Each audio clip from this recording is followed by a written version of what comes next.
افلا يتدبرون القرآن ام على قلوب اقفالها،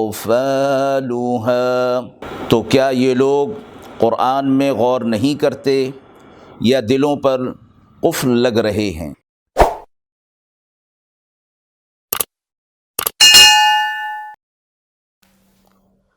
بسم اللہ الرحمن الرحیم۔ السلام علیکم ورحمۃ اللہ۔ ناظرین کرام، درس قرآن کے اس سلسلے میں آج ہم سورہ آل عمران کی آیت نمبر 97 سے ابتدا کر رہے ہیں۔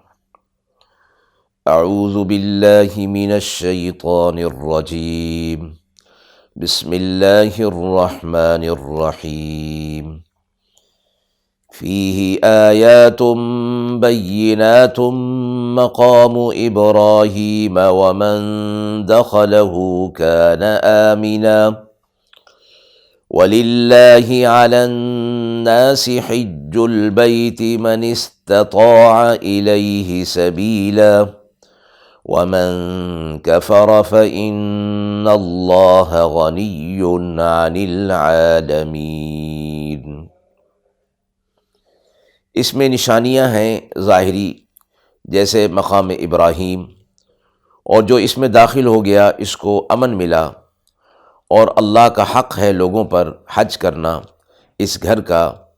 جو شخص استطاعت رکھتا ہو اس کی طرف راہ چلنے کی، اور جو نہ مانے تو پھر اللہ غنی ہے، پرواہ نہیں رکھتا جہاں کے لوگوں کی۔ اس آیت میں بیت اللہ کی خصوصیات اور فضائل بیان کیے گئے ہیں، اور ان میں اللہ کی جو قدرت کی نشانیاں ہیں ان کو فرمایا گیا۔ سب سے پہلے فرمایا کہ مقام ابراہیم ہے۔ دوسرا یہ فرمایا کہ جو کوئی اس میں داخل ہو جاتا ہے وہ امن والا ہو جاتا ہے، کوئی اس کو قتل نہیں کر سکتا۔ تیسری بات یہ فرمائی کہ ساری دنیا کے مسلمانوں کے لیے بیت اللہ کا حج فرض قرار دے دیا گیا، بشرطے کہ وہ شخص استطاعت رکھتا ہو، قدرت رکھتا ہو۔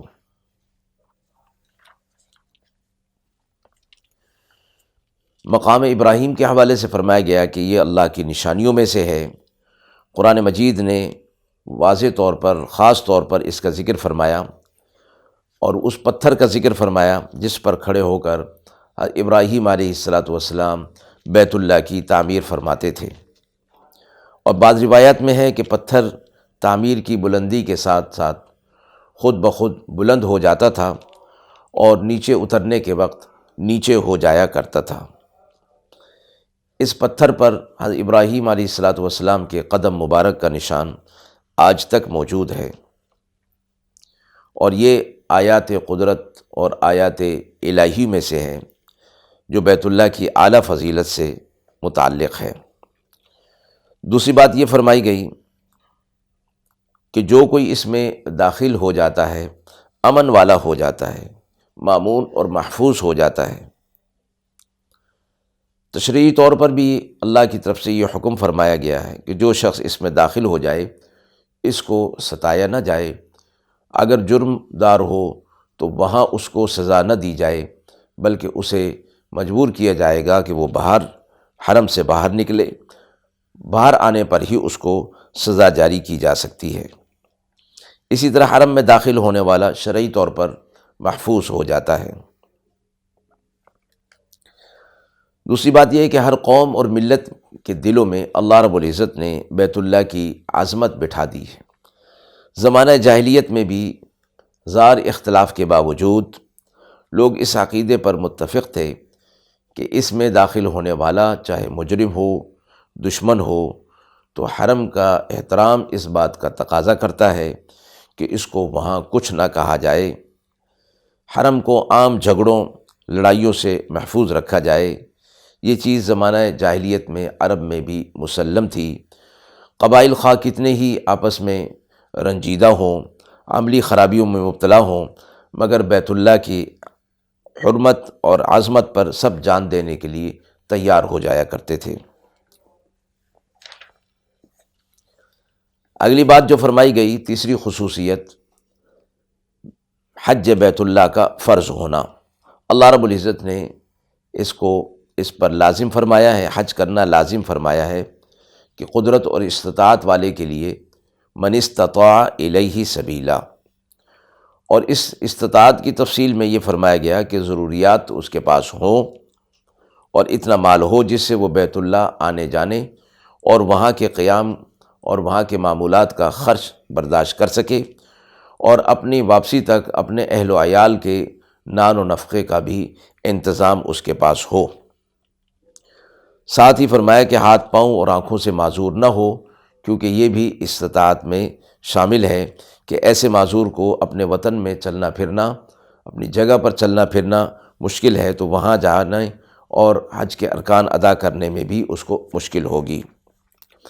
اسی طرح عورت کے لیے استطاعت کے معنی میں یہ فرمایا گیا، چونکہ بغیر محرم کے سفر کرنا شرعاً اس کے لیے جائز نہیں ہے، اس لیے وہ حج پر استطاعت اور قدرت اس وقت رکھے گی جب اس کے ساتھ کوئی محرم حج پر جانے والا ہو، خواہ محرم اپنے خرچے سے جائے یا عورت اس کا خرچ برداشت کرے۔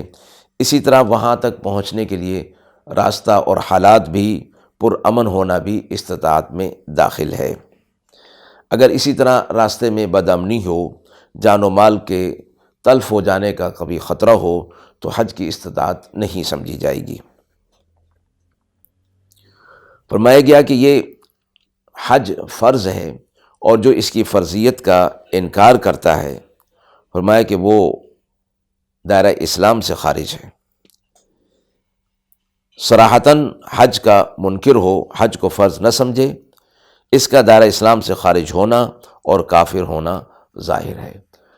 لیکن فرمایا کہ جو استطاعت کے باوجود نہیں کرتا، تو وہ گویا ایسے ہی ہے جیسا کہ کافر ہوتے ہیں، یعنی وہ بھی یہ کام نہیں کرتے۔